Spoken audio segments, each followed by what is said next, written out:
is what it looks like. Life called me to take a self-care moment.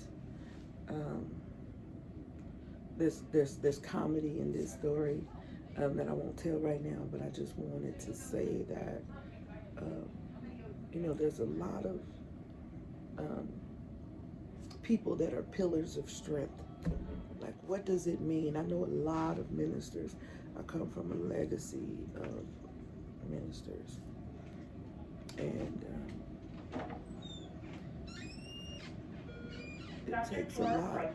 Please call 3150 Neurology Holding. No, so it takes a lot to be pillars of strength. But when you are a pastor and you're in a church, or minister, an elder, if it's Jehovah's Witnesses, minister in a nation, or just different things, those people that believe in what you're doing, they gather around you and they support you in doing that work and being willing to take the lead position. When you are a teacher in a classroom, you walk alone. 40, 30, 20, 30, 40, 50 students in a class in one period. Elementary school, they have them all day. Usually by the time they're middle school, they have maybe 3 or 4 different teachers, and they kind of block it out. Somebody will do, math and science and this, that, and the other. And then by the time you have high school, you have like different teachers in the other category. But for the teachers, you have these different group of students all day long, and you walk alone. No teacher assistant, underpaid, the stress of student debt, the stress of relationships, the stress of children, the stress of maintaining a spiritual practice so that you can continue to do it. But teachers usually walk alone, except the immediate people in their families that try to do what they can to support them and back them up.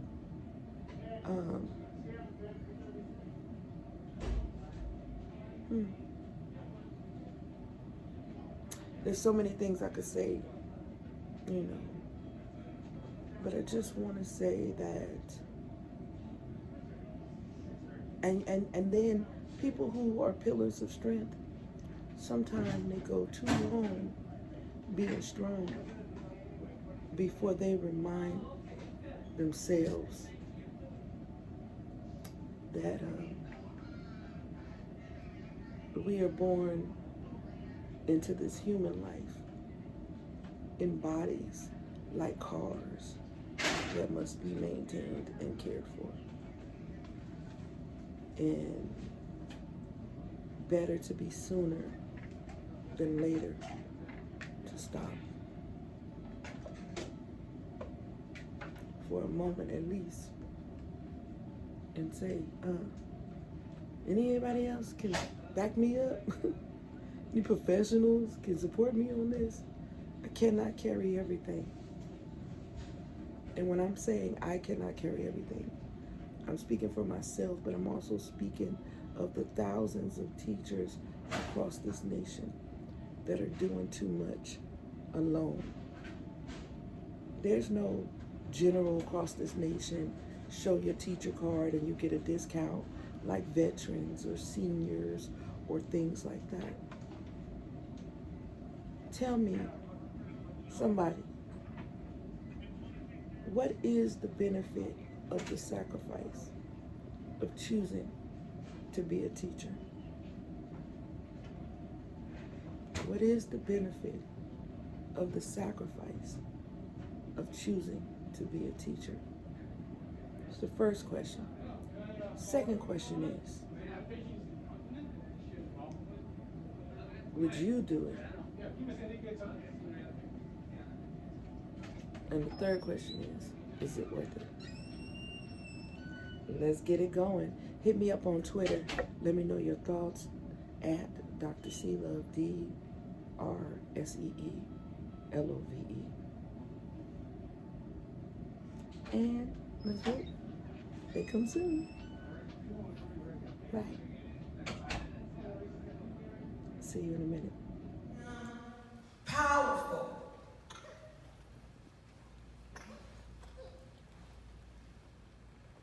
made him powerful was your hands joined with his in a collective vision to make the world a better place. Amen. And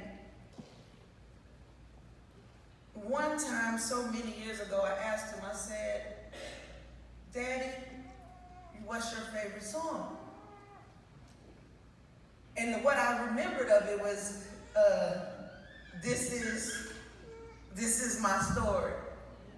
This is my song. So as we were planning actually for the funeral, I was like, my daddy's favorite song, this is my story. Somebody texted me back saying, what do you mean, blessed assurance? Yes.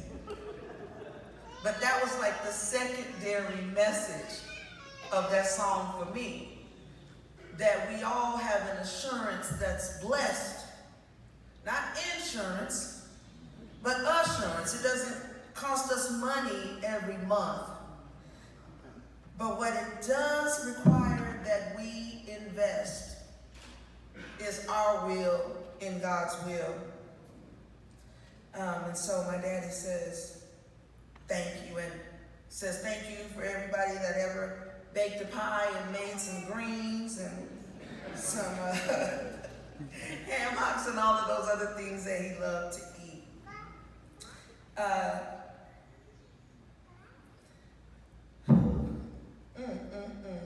So it was three of us, Helene, Garnett, and me, and as you heard them mentioned earlier, they preceded him in transition from this life.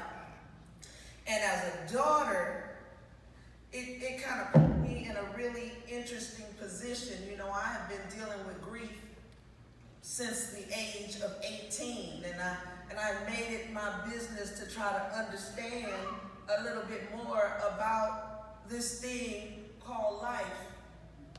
And as irony would have it, it is 29 years ago this weekend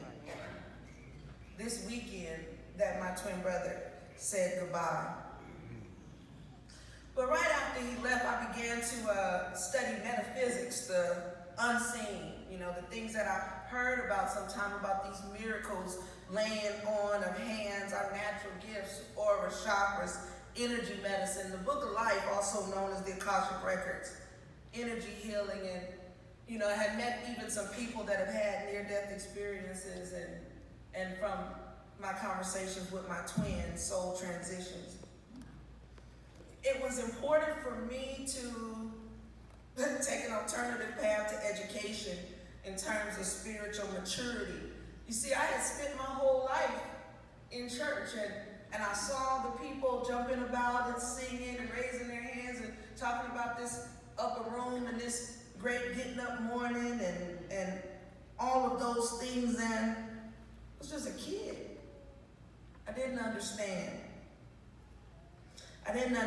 So I had to learn how to process grief. I ended up earning a master's in spiritual psychology with an emphasis in consciousness, health, and healing, and in natural health as part of my walk to grow closer to God and to assist other kingdom people in fulfilling their purposes on both the soul and the goal line of life.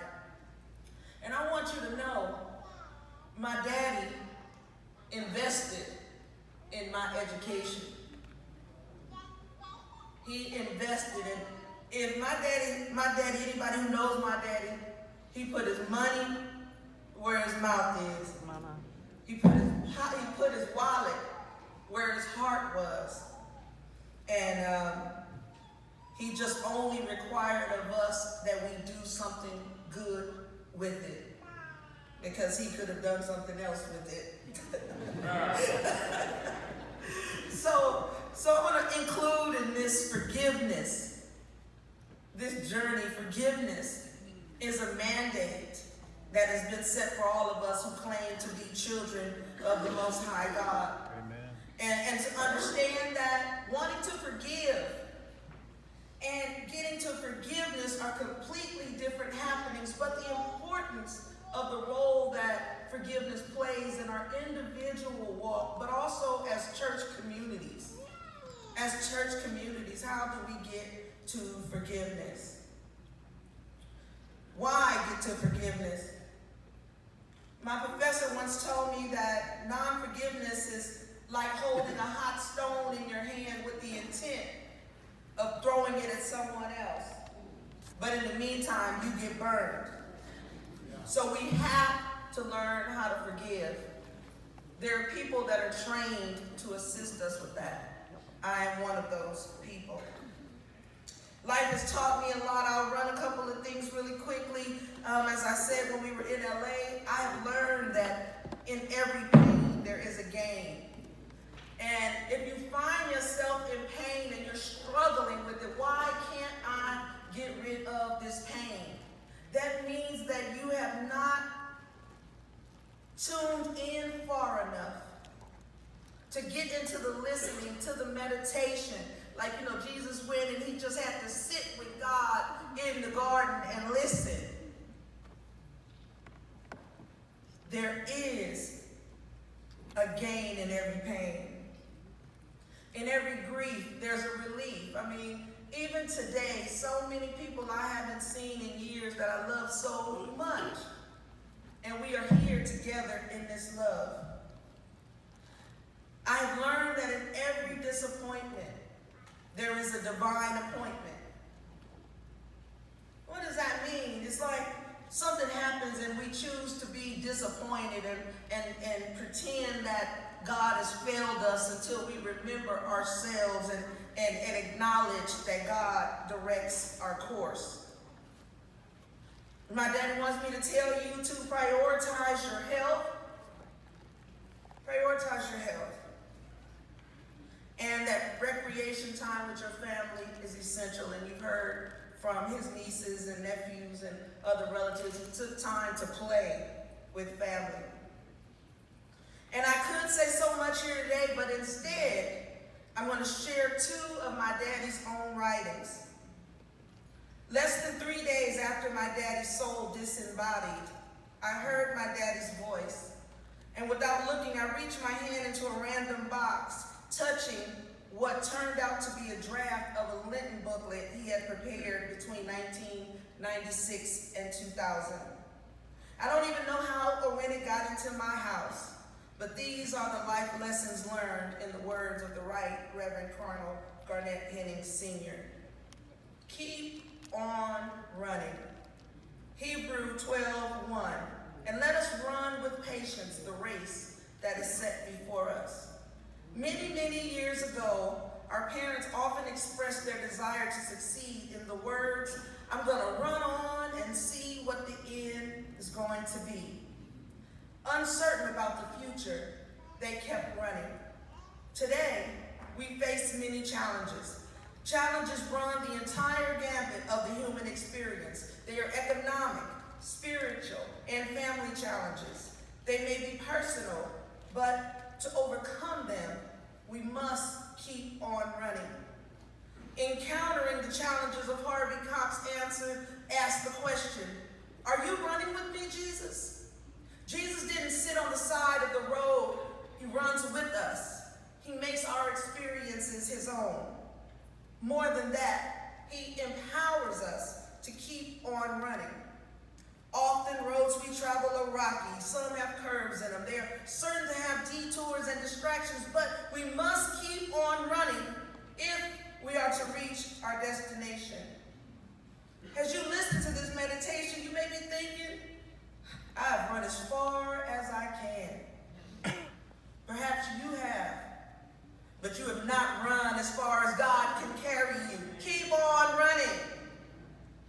And he writes this prayer at the end of this one. When I have run as far as I can go, and my destination is yet before me, give me the strength to keep on running.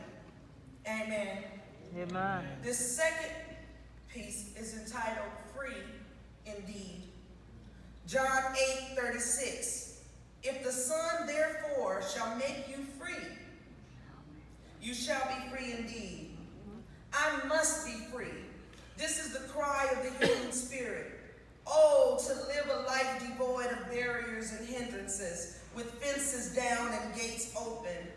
Oh, to soar with the mighty wings of the divine underneath, or to race with feet unfeathered. Release, liberation. You don't have to tell people who have known horrors of apartheid about the desire for freedom. They know it. Victims of slavery lived in horrible nightmares over and over again. Yet, with each recollection recalls their unquenchable thirst for freedom, their insatiable hunger. Desire leads to effort, and effort increases determination. With determination comes even greater effort, and with greater effort comes a realization of goals and objective. Anyone who knows Jesus as Messiah and Savior will also experience him as liberator, the one who sets free. The expression freedom indeed means true freedom is not merely freedom from something, but freedom to something. It means freedom to do something as well as freedom to be or become something. It also means we will experience the power to live responsibly. When we think freedom is doing whatever we want, whenever we want to, however we want to, wherever we want to, we are sadly mistaken. True freedom is self-limiting prayer. Lord, set us free. Set us free to do your will. My daddy didn't preach about principles he didn't live by. He put himself on the front line of many worthy causes he used his voice to support.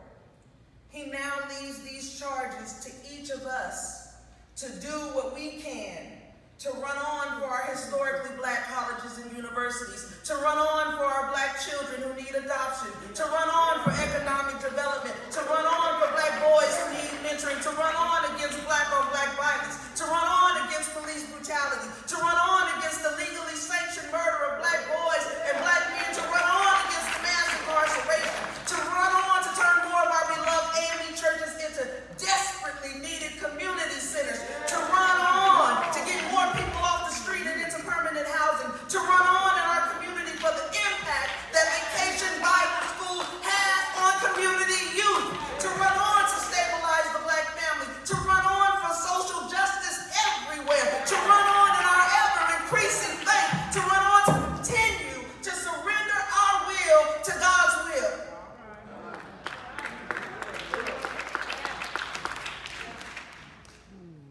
He said, run on. And now, Daddy, I know you already know how much I love you, how much I'm going to miss you, but I know you also know that I know that I know that you know that I know that you know that I know that I can still hear you, and that your legacy is now even more so my responsibility. I know you want and hope. All of your friends and family in ministry pray for me and help me in any way they can as God continues to direct my path. I will be listening for your insights from the other realms and for your instructions as well. In the meantime, Daddy, keep on running. You are now free indeed.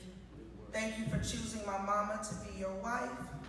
Thank you for my life, for all of time. I love you. We love you. God bless you. Oh, wait. You're not recording yet, are you? You can't. I gotta clean up my desk first. I got all these student papers everywhere. Oh. Good morning, America. This is Dr. C-Love. I was just telling my student that before we start filming, I wanted to make sure my desk and stuff was in order because everything that's in the frame, people can see.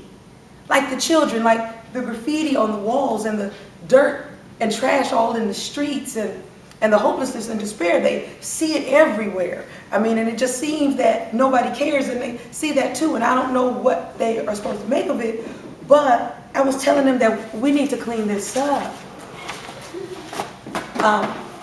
Will you help me? Good morning, beautiful. I'm so glad you made it to school today. And cut, I gotta teach the lesson.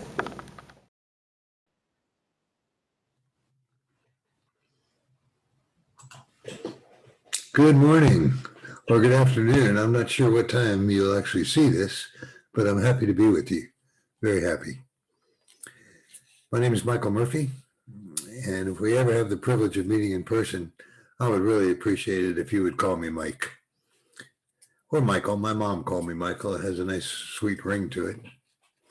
Anyway, before we begin, I'd like to thank the dignitaries that are here with us for allowing me to share this celebration with you.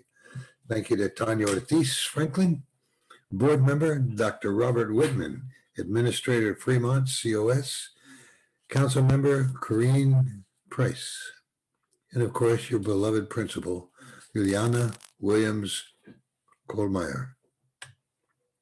Thank you very much. And I would be remiss if I didn't thank my good friend and someone who I've shared wonderful experiences with, Dr. Seelove. Thank you so much for trusting me. Over the years, I have had the privilege of spending time with and speaking to graduates of colleges and universities, offering keynote addresses at international meetings, etc. But I can't begin to tell you what an honor it is for me to be here with you. This is the first time I've ever had the opportunity to talk to people graduating from high school, fresh out of the box. And it's my absolute thrill and joy to be here with you. And thank you for having me.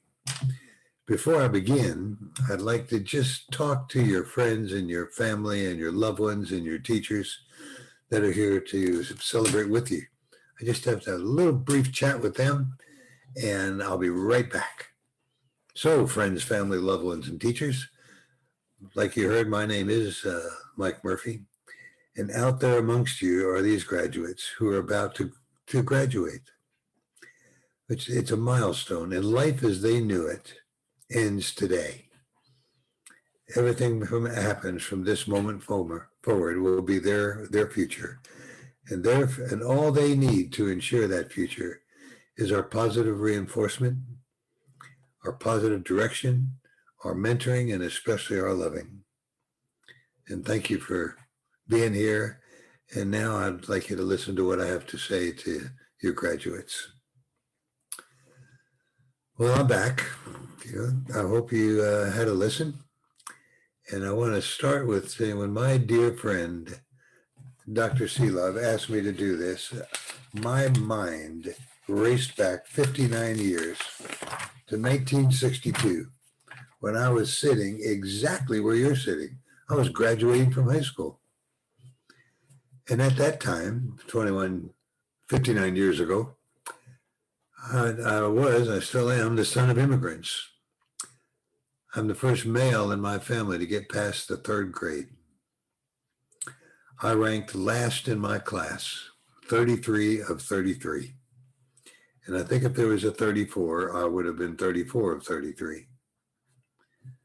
And at the same time, I was at that time kind of proud to have been nominated the most likely to fail. By the time I finished failing, I had been many things, none of which I would consider failure. I've been a laborer, I've been a cesspool cleaner, I've been a garbage man, back in the days when you rode on the back of the truck and fling the trash cans into the trash bin. I've also, been and still am a son, a brother, a cousin, a husband, a dad, a grandpa, and oh, by the way, I've even been a boxer and a biker long before it was cool to be a biker, as well as a chief executive officer of one of the largest multi-billion-dollar global corporations in the world. Happily, none of these define me. What defines me is not what I am or not what I do. What defines me and you is a culmination of who we are, how we show up, and all the experiences that we accumulate along this wonderful journey called life. Experience is an interesting factor in education. It evolves into wisdom, Because when what you think you know passes through the portals of experience, what comes out is wisdom. And it's part of the education of your heart. Aristotle said it best: education of the mind without education of the heart is no education at all. And I've come to appreciate that more than I even realized. It reawakens in me almost every day. Einstein said that imagination is everything. He actually referred to imagination as a preview of the coming attractions of the future. Walt Disney said, if you can imagine it, you can do it. And that a dream is simply a wish that your heart makes. So I'm going to ask you to dream a little bit with me, and I'm going to take you on an imaginary trip that you're going to play a role in.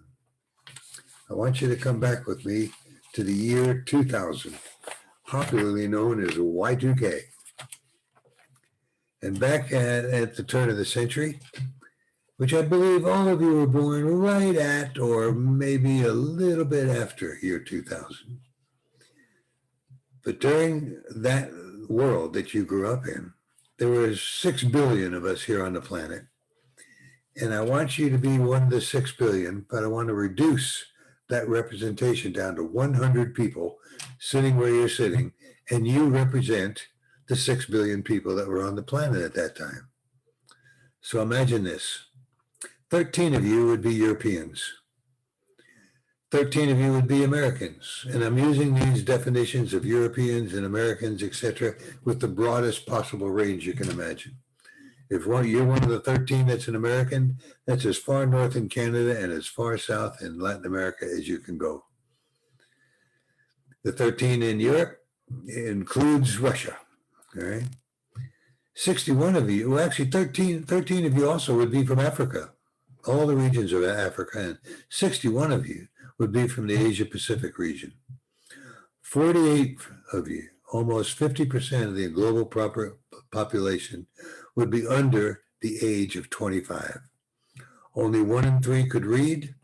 5 of you would control 50% of the world's worth, and only 1 of you would own a car.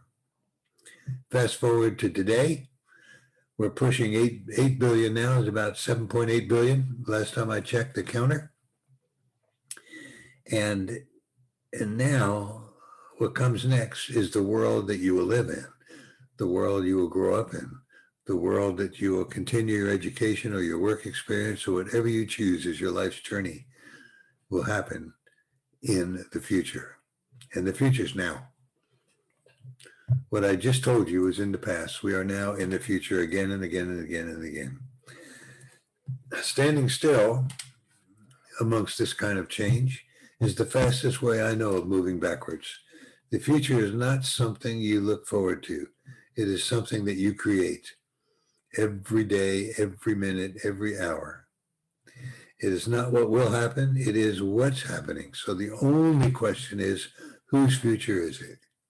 And I'd like to suggest that the future is yours as long as you continue to create. Use your imagination. Hold a vision that understands that the benefits of risk. If you risk nothing, you risk even more.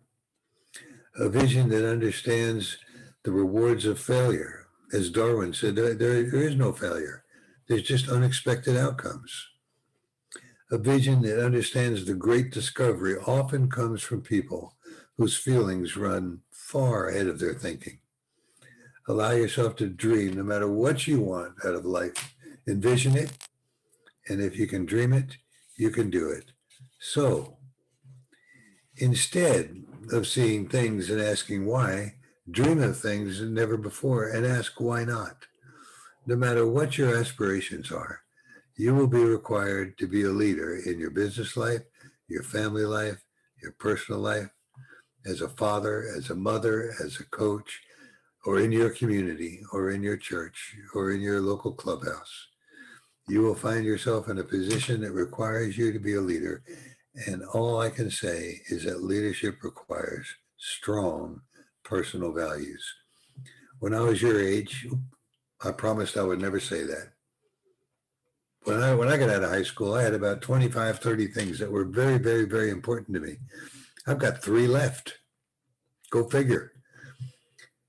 What I learned was you never know what is really important to you, what you really believe, until it becomes incredibly inconvenient. So choose those values. Choose integrity. Choose trust.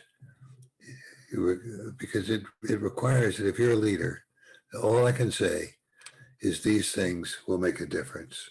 Values, integrity, trust, intense dissatisfaction with the status quo, which is, I think, why one of the things that motivated Gandhi to say, be the change that you want to see.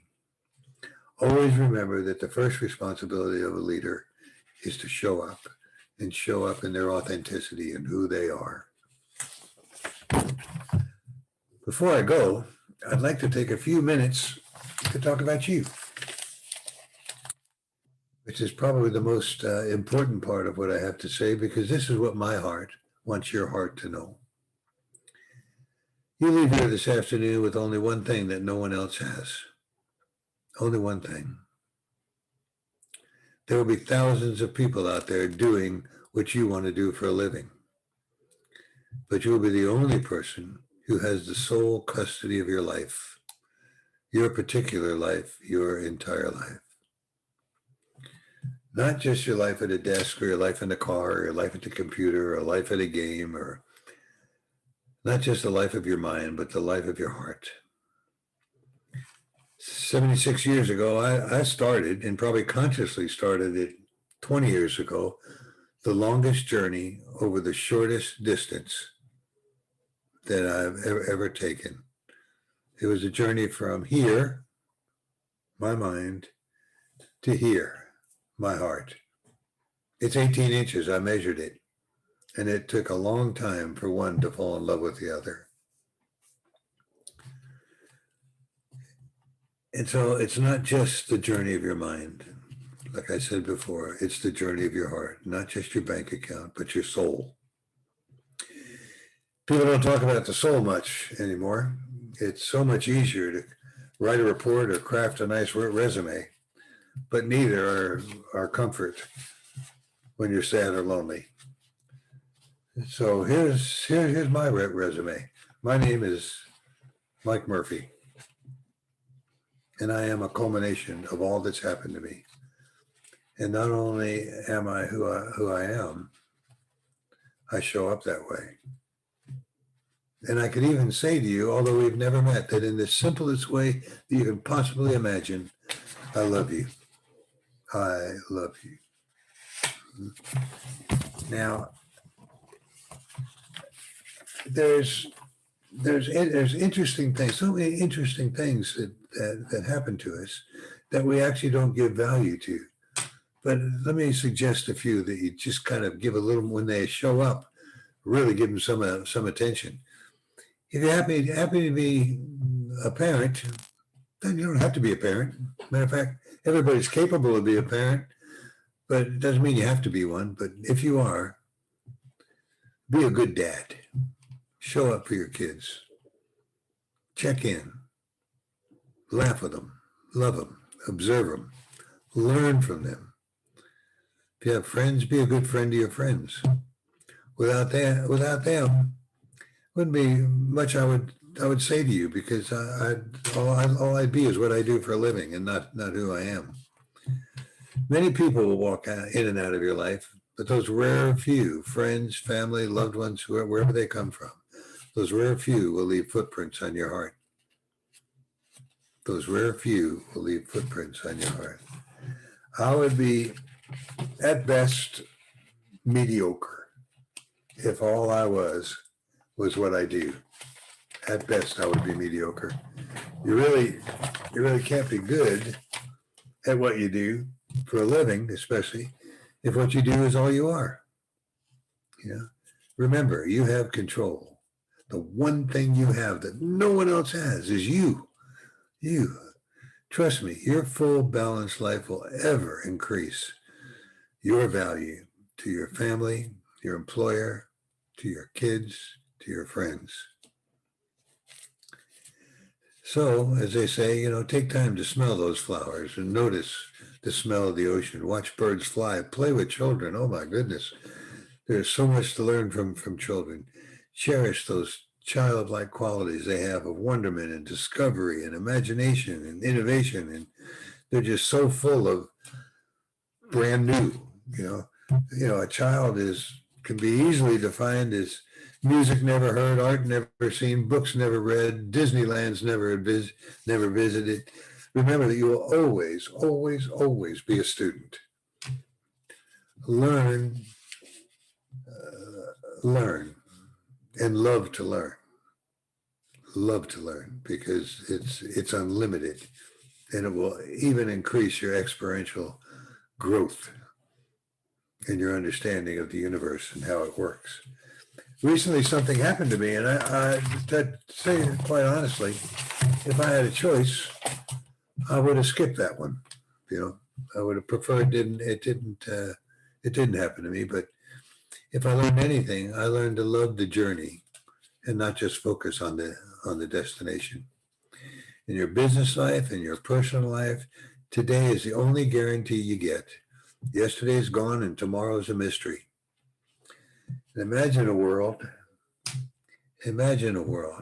where the notion of judgment by any other means than by virtue of your creation is absurd. I think Martin Luther King probably put it best, by the content of your character. Remember that everyone in this room loves you for who you are, not what you are. For you are somebody. Say that to yourself. I am somebody. If you don't want to say it out loud, say it in your mind. I am somebody. And most importantly, as you grow in mind, spirit, and body, watch your thoughts, because your thoughts become your words. And watch those words, because they will actually become your actions. And then it's even more important to watch the actions, because they will become your habits. And then watch your habits, because they become your character. And watch your character, for it will become your destiny. It has been beyond my pleasure to be with you, to share what I was thinking. You are the leaders of tomorrow. I admire your courage. I thank you for choosing the high ground just by being here. You've reached one of the great completions in life. I respect you for that. And thank you for being who you are. And most of all, thank you for looking me in the eye and seeing who I am and not what I do. I wish you peace, happiness, balance, and one hell of a journey. God bless.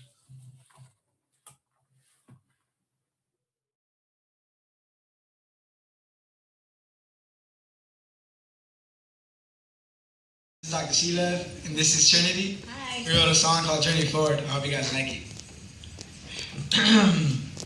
They ask me what I feel, and I just turn my head and walk away. It's hard to tell what's on my mind. I can't spell out the words to say. It may take some time to realize that you've been wrong. We have to fight through these bad times, so they seem long. Counting my footsteps, walking down the street, feeling so exhausted, I can barely feel my feet. All the days I could have been are slowly haunting me. How can I possibly escape this tragedy? They ask me what I know, and I pull out a chair and take a seat. It's hard to say what's on my mind. I know it's time to stop and think. It may take some time to right my wrongs, learn my lessons, hold my head up and be strong. Counting my footsteps, I'm running down the street, feeling the vibration, taking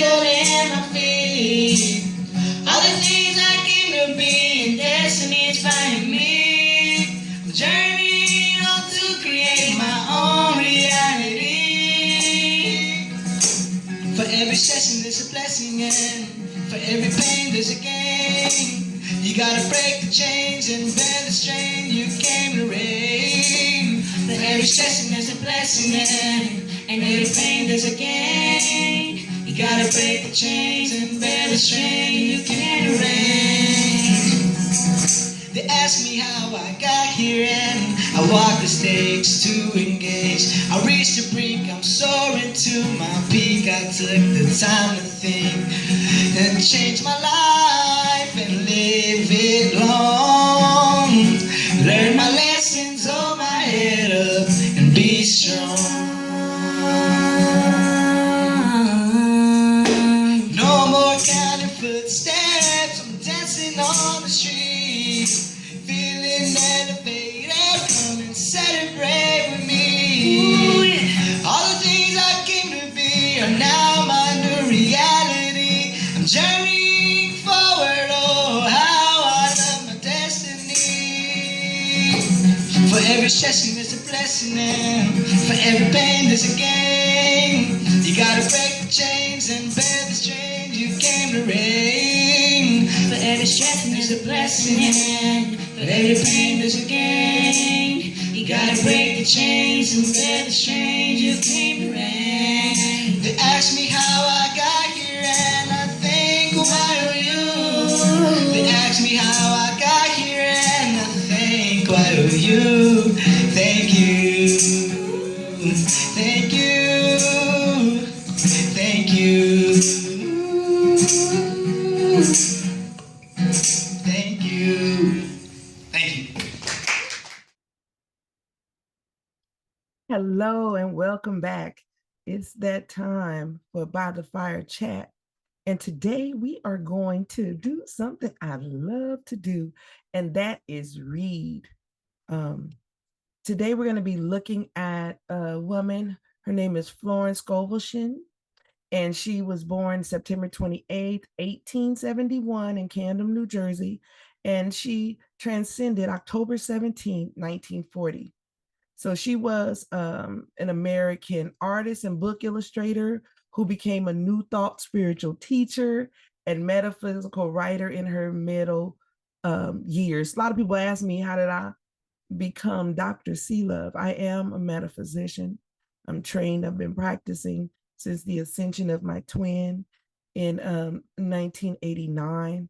I used his time in transition. I think some of you all, if you've been following Straight Up with Dr. C-Love, then you know he was in a car accident. He was in critical condition for 3 weeks, but it was during those 3 weeks where he couldn't talk. He had a trach and all kind of other stuff going on. He couldn't use physical, this world language, but I was called to remembrance of our dialogues within the womb. And the gift that I got when he transcended was the ability to still communicate across the realms. And it propelled me into a quest. I had to go. There was nothing I could do, nobody I could convince or had to convince whether or not it was real or not. It was my reality. And in order to make sense of this realm, I had to traverse the realms. And so here I am. So as I started doing my work, she came across my path and I was so inspired. This woman in the 1800s, amazing. So in New Thought circles, Shin was best known for her first book, The Game of Life and How to Play It. And we, by this fireside, we are going to delve into her book. And I hope you're following me on with Twitter, Instagram, TikTok, whatever it is. But if you want to comment and find me, especially on Twitter, you know, at Dr. C-Love, DrSeelove. I want to hear what you have to say about what you hear from her and who she is. Who she is still amazing. I'm going to read the whole book, not all in one show, y'all. We don't have that kind of time because I got to talk about in the news, and there's a lot other things. There are a lot of other things going on. We got the thing with the student loans. You're going to hear it somewhere else in the episode. I don't know if it's going to be before or after this, but I'm just telling you right now. I don't want you to know about her. because she is amazing.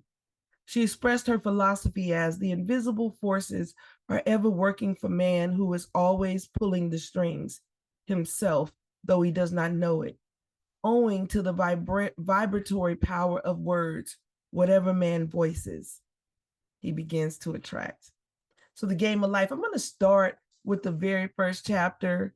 I'll probably talk about her a little bit more, as time comes on, as I introduce more and more of this work. But here is the very first chapter. It's called The Game. The Game. Most people consider life a battle, but it is not a battle. It is a game. It is a game, however, which cannot be played successfully without the knowledge of spiritual law. And the Old and New Testaments give the rules of the game with wonderful clearness. Jesus Christ taught that it was a great game of giving and receiving. Whatsoever a man soweth, that shall he also reap. This means that whatever man sends out in word or deed will return to him. Whatever he gives, he will receive. If he gives hate, he will receive hate. If he gives love, he will receive love. If he gives criticism, he will receive criticism. If he lies, he will be lied to. If he cheats, he will be cheated. We are also taught that the imagining faculty plays a leading part in the game of life. Quote, keep thy heart or imagination with all diligence, for out of it are the issues of life. Proverbs 4:23. This means that whatever man images, sooner or later in turn externalizes in his affairs. I know of a man who feared a certain disease.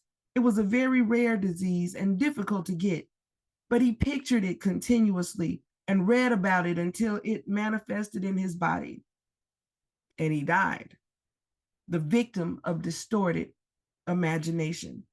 So we see, to successfully play the game of life, we must train the imagining faculty. A person with an imagining faculty trained to imagine only good brings into his life every righteous desire of his heart: health, wealth, love, friends, perfect self-expression, his highest ideals. The imagination has been called, quote, the scissors of the mind, end quote. And it is ever cutting day by day the pictures man sees there. The pictures man sees there. And sooner or later, he meets his own creations in his outer world. To train the imagination successfully, man must understand the workings of his mind. The Greeks say, know thyself. There are three departments of the mind: the subconscious, conscious, and superconscious. The subconscious is simply power without direction. It is like a stream or electricity, and it does what it is directed to do. It has no power of induction. Whatever man feels deeply or imagines clearly is impressed upon the subconscious mind and carried out in minutest detail. For example, I know a woman, when a child, always made believe she was a widow.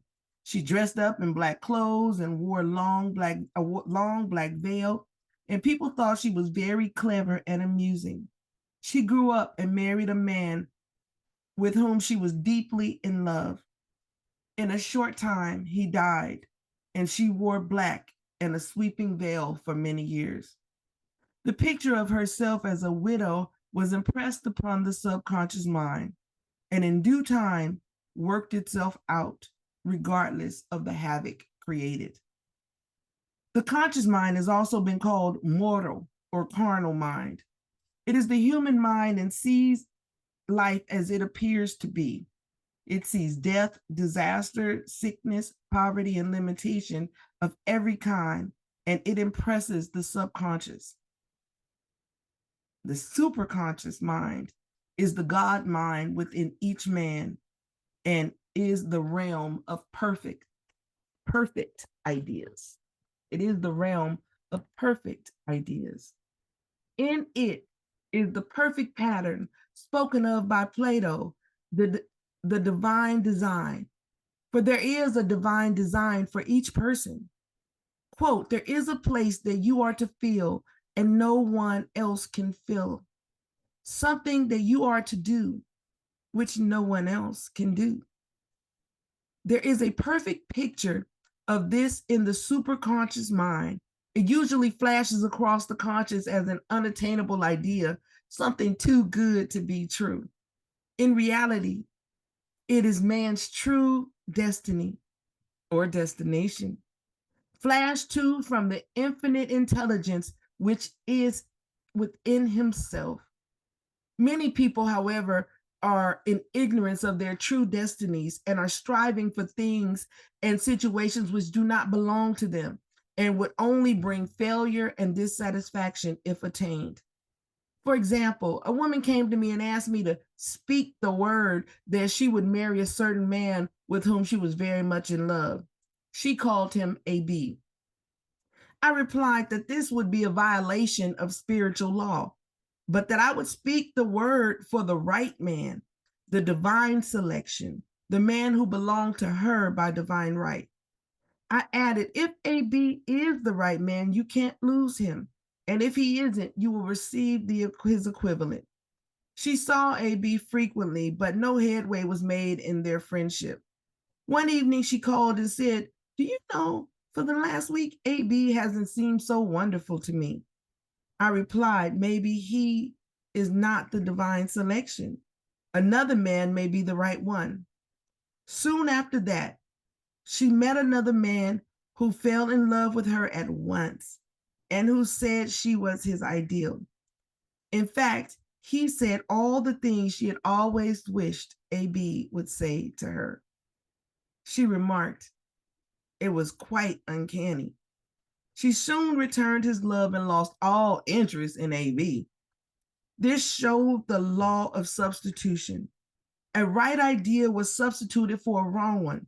Therefore, there was no loss or sacrifice involved. Jesus Christ said, seek ye first the kingdom of God and his righteousness, and all these things shall be added unto you. And he said the kingdom was within man. The kingdom is the realm of right ideas or the divine pattern. Jesus Christ taught that man's word played a leading part in the game of life. By your words ye are justified, and by your words ye are condemned. Many people have brought disaster into their lives through idle words. For example, a woman once asked me why her life was now one of poverty and of limitation. Formerly, she had a home, was surrounded by beautiful things, and had plenty of money. We found she had often tired of the management of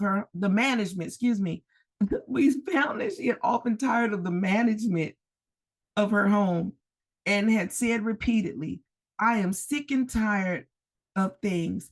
I wished I lived in a trunk. And she added, today, I am living in that trunk. She had spoken herself into a trunk. The subconscious mind had no sense of humor, and people has no sense of humor. Let me say that again. Don't miss that. The subconscious mind has no sense of humor. That means you can't be talking about, I'm just joking. Oh, no, no, no, no, no. The subconscious mind has no sense of humor, and people often joke themselves into unhappy experiences. For example, a woman who had a great deal of money joked continuously about getting ready for the poorhouse. In a few years, she was almost destitute, having impressed the subconscious mind with a picture of lack and limitation. Fortunately, the law works in both ways, and a situation of lack may be changed for one of plenty, to one of plenty. For example, a woman came to me one hot summer day for a treatment for prosperity. She was worn out, dejected, and discouraged. She said she possessed just $8 in the world. I said, good. We'll bless the $8 and multiply them as Jesus multiplied the loaves and the fishes. For he taught that every man had the power to bless and to multiply, to heal and to prosper. She said, what shall I do next? I replied, follow intuition. Have you a hunch to do something or go anywhere? Intuition means intuition or to be taught from within. It is man's unerring guide, and I will deal more fully with his laws in the following chapter. So that means y'all want to come back straight up. So when you hear me read that chapter. The woman replied, I don't know. I seem to have a hunch to go home. I've just enough money for car fare. Her home was in a distant city and was one of lack and limitation. And the reasoning mind or intellect would have said, stay in New York and get work and make some money. I replied, then go home. Never violate a hunch. I spoke the following words for her. Infinite Spirit, open the way for great abundance, for she is an irresistible magnet for all that belongs to her by divine right. I told her to repeat it continuously also. She left for home immediately. In calling on a woman one day, she linked up with an old friend of her family. Through this friend, she received thousands of dollars in a most miraculous way. She has said to me often, tell people about the woman who came to you with $8 and a hunch. There's always plenty on man's pathway, but it can only be brought into manifestation through desire, faith, or the spoken word. Jesus Christ brought out clearly that man must make the first move. Ask, and it shall be given to you. Seek, and ye shall find. Knock, and it shall be opened unto you. Matthew 7:7. In the scriptures we read, concerning the works of my hands, command ye me. Infinite intelligence. God is ever ready to carry out man's smallest and greatest demands. Every desire, uttered and unexpressed, is a demand. We are often startled by having a wish suddenly fulfilled. For example, one Easter, having seen many beautiful rose trees in the florist's windows, I wished I would have received one, and for an instant saw it mentally being carried out the door. Wished I would receive one, and for an instant saw it mentally being carried out in the door. Easter came, and with it a beautiful rose tree. I thanked my friend the following day and told her it was just what I wanted. She replied, I didn't send you a rose tree, I sent you lilies. The man had mixed the order and sent me a rose tree simply because I had started the law in action, and I had to have a rose tree. Nothing stands between man and his highest ideals and every desire of his heart but doubt and fear. When man can wish without worrying, every desire will be instantly fulfilled. We will explain more fully in the following chapter the scientific reason for this and how fear must be erased from the consciousness. It is man's only enemy. Fear of lack, fear of failure, fear of success, fear of loss, and a feeling of insecurity on some plane. Jesus Christ said, why are ye fearful, O ye of little faith? Matthew 8:26. So we can see we must substitute faith for fear. For fear is only inverted faith. It is faith in evil instead of good. Did you get that? I want to say that again. So it's a faith. Believing in fear is a faith, but a faith in what? And Florence Scovel says, so we can see we must substitute faith for fear. For fear is only inverted faith.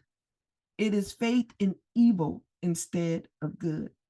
The object of the game of life is to see clearly one's good and to obliterate all mental pictures of evil. This must be done by impressing the subconscious mind with the realization of good. A very brilliant man who has obtained great success told me he had suddenly erased all fear from his consciousness by reading a sign which hung in a room. He saw printed in large letters this statement: "Why worry? It will probably never happen." These words were stamped indelibly upon his subconscious mind, and he has now a firm conviction that only good can come into his life. Therefore, only good can manifest. In the following chapter, I will deal with the different methods of impressing the subconscious mind. It is man's faithful servant, but one must be careful to give the right orders. Man has ever a silent listener at his table, his subconscious mind. Every thought, every word is impressed upon it and carried out in amazing detail. It is like a singer making a record on the sensitive disc of the phonographic plate. Every note and tone of the singer's voice is registered. If he coughs or hesitates, it is also registered, and it is registered also. So let us break all the old bad records in the subconscious mind. Let the records of our lives we do not wish to keep. So let us break all the old bad records in the subconscious mind, the records of our lives which we do not wish to keep, and make beautiful new records, and make new and beautiful ones. Speak these words aloud with power and conviction. I now smash and demolish by my spoken word every untrue record in my subconscious mind. They shall be returned to the dust heap of their native nothingness, for they come from my own vain imaginings. I now make my perfect records through the Christ within. The records of health, wealth, love, and perfect expression, self-expression. This is the square of life, the game completed. Let me do that again. I now smash and demolish by my spoken word every untrue record in my subconscious mind. They shall return to the dust heap of their native nothingness, for they came from my own vain imaginings. I now make my perfect records through the Christ within, the records of health, wealth, love, and perfect self-expression. This is the square of life. The game completed. For those of you all want to know, in the following chapters, I will show how man can change his conditions by changing his words. Any man who does not know the power of the word is behind the times. Death and life are in the power of the tongue. Proverbs 18 and 21. Hope you've enjoyed this time on Straight Up with Dr. C. Love by the Fire. Tell me, Florence Scovel Sheen, metaphysician, 1800s. The woman was bad. And as in bad, I mean so good. Stay tuned. I'll be back with more on Straight Up. See love for me, reach my success with graduating. To give her the pledge of success. He did it. I pledge allegiance to my success to be the very best person I can be. I see the wonderful soul present within me. When I look at the friends I choose, I see a reflection of me. Together we achieve, together we reach victory. I pass every test. I'm the best of the best. I create my success. I am success. Yes, you are.